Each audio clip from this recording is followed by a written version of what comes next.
Hello बच्चों, चलिए प्रश्न को देखते हैं। प्रश्न है, आपके पास 3 प्रतिरोध हैं जिनमें प्रत्येक 3 ओम का है।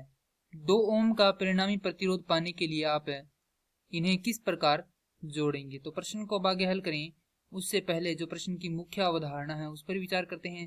तो इस प्रश्न के लिए जो मुख्य अवधारणा है वह हो जाएगी प्रतिरोध। अर्थात हम यहाँ पर यह देखेंगे कि प्रतिरोध क्या होता है, अर्थात उसकी परिभाषा क्या होती है। तो किसी विद्युत परिपथ में प्रवाहित धारा के मार्ग में उत्पन्न बाधा को प्रतिरोध कहते हैं। अब वह प्रश्न दिया गया कि आपके पास 3 प्रतिरोध था, R1, 2 और R3। हमारे पास 3 प्रतिरोध मान लेते हैं। कौन कौन से? R1, R2 व R3। तीनों का मान क्या बराबर है, क्योंकि प्रत्येक का मान कितना है? 3 ओम है। हमें परिणामी जो प्रतिरोध है वह कितना चाहिए? 2 ओम चाहिए, अर्थात R तुल्य बराबर चाहिए हमें कितना? 2 ओम। यह हमें प्रश्न में हल करके उत्तर निकालना है, अर्थात सिद्ध करना है। तो इसे पाने के लिए हम इन्हें किस प्रकार से जोड़ेंगे। तो हमारे पास 3 प्रतिरोध हैं, तो कुछ इस प्रकार से बना लेते हैं इनको। ये पहला प्रतिरोध, ये हो गया दूसरा प्रतिरोध, और ये हो गया हमारे पास तीसरा प्रतिरोध। तो हमारे पास 2 क्रम होते हैं। पहला क्रम होता है समांतर क्रम। तो समांतर क्रम के लिए 1/R तुल्य बराबर होता है, क्योंकि हमारे पास 3 प्रतिरोध है तो 1/R1 योग में 1/R2 योग में 1/R3। यदि 4 होते तो 1/R4, और यदि 2 होते तो यहाँ से 1/R3 को हम हटा देते। यहाँ पर यह है हमारे पास R1, यह है R2 और यह है R3। समांतर क्रम का अर्थ आता है इनको कुछ इस प्रकार से जोड़ देना, यानी इन तीनों को क्या करना? समांतर। तो समांतर क्रम में यदि इनका तुल्य प्रतिरोध निकालते हैं तो हमारे पास आता है 1/R तुल्य बराबर, प्रत्येक का मान कितना है? 3 है, तो 1/3 योग में 1/3 योग में 1/3। हल करेंगे तो लघुत्तम आएगा 3, और यहाँ पर ये तीनों ऊपर जुड़कर कितने हो जाएंगे? 3 हो जाएंगे। तो हमारे पास R तुल्य का मान आ जाएगा यहाँ से, जो कि हमें नहीं चाहिए। अतः ये क्या होगा? यह जो संयोजन है वह गलत होगा, क्योंकि हमें जो परिणामी प्रतिरोध है वह कितना चाहिए? 2 ओम चाहिए। तो यह संयोजन हम नहीं कर सकते हैं। अब दूसरा संयोजन का प्रकार होता है श्रेणी क्रम। तो श्रेणी क्रम के लिए होता है R तुल्य बराबर R1 योग में R2 योग में R3। यदि 4 होता तो R4, यदि 2 होते तो R3 को यहाँ से हटा देते।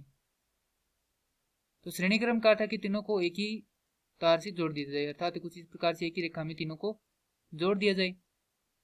ये R1 है, ये R2 है और ये R3 है।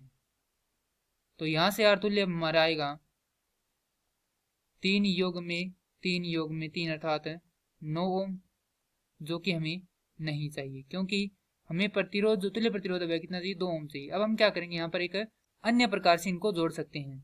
तो यहाँ पर जैसा कि हम देख सकते हैं कि हमें कुल कितना चाहिए? 2 चाहिए, 2 ओम प्रतिरोध चाहिए। यदि एक को इस प्रकार जोड़कर उसके साथ में दूसरे को जोड़ दें तो हमारे पास यहाँ पर ये 3 ओम है और ये कितना है? 3 ओम है। तो ये दोनों मिलकर ही 6 ओम हो गए, परंतु हमें चाहिए परिणामी 2। तो यहाँ पर हम क्या करेंगे? 2 को समांतर क्रम में जोड़कर देखते हैं। तो 2 को यदि हम समांतर क्रम में जोड़ते हैं कुछ इस प्रकार से, और 1 को फिर क्या करेंगे? इनकी श्रेणी क्रम में जोड़ेंगे। तो जैसा कि हम जानते हैं कि इसका 3 ओम आ गया, तो इनका तो कुछ ना कुछ आएगा, वो इस 3 में जुड़ेगा, तो हमारे पास ये तो 2 से ज्यादा ही होगा। तो यहाँ से हम इस प्रकार से भी इनको नहीं जोड़ सकते। तो हम क्या करेंगे? यहाँ पर 1 को कुछ इस प्रकार से रखेंगे और 2 को यहाँ पर श्रेणी क्रम में जोड़कर तीसरे को इनके समांतर क्रम में जोड़ेंगे। अब ये तरीका देखते हैं। तो यहाँ पर ये 3 ओम है, ये भी 3 ओम है और ये भी 3 ओम है। तो यहाँ से इनका निकालते हैं परिणामी प्रतिरोध। तो यहाँ पर लिखेंगे 1/R तुल्य, क्योंकि दोनों क्या है?